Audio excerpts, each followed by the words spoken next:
નમસ્કાર ખેડૂત મિત્રો, અત્યારે આપણે જસદણ તાલુકાના ચનડા ગામે આવેલ છીએ. આપણી સાથે આપણું શુભ નામ સાકરિયા જયસુખભાઈ છે.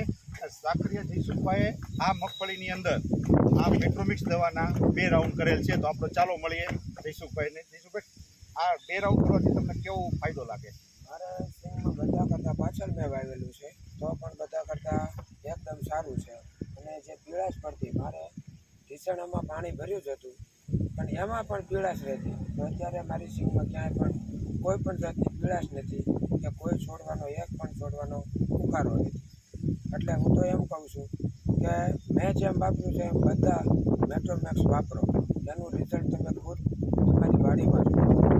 તો મિત્રો, આ હતા જયસુખભાઈ કે જેઓ ખાસ મગફળીના વાવેતર કરતા ખેડૂત મિત્રોને મેટ્રોમિક્સ વાપરવાની ખાસ ભલામણ કરે છે. તો આપમાંથી જે કોઈ મિત્રો હજી મગફળીના પાકની અંદર મેટ્રોમિક્સથી વંચિત હોય તો વહેલી તકે મેટ્રોમિક્સનો છંટકાવ કરશો. આ મગફળી એક પાઇપ લઈ દો, પછી કપાનો આપણે જોવું હોય ને તો કપાનો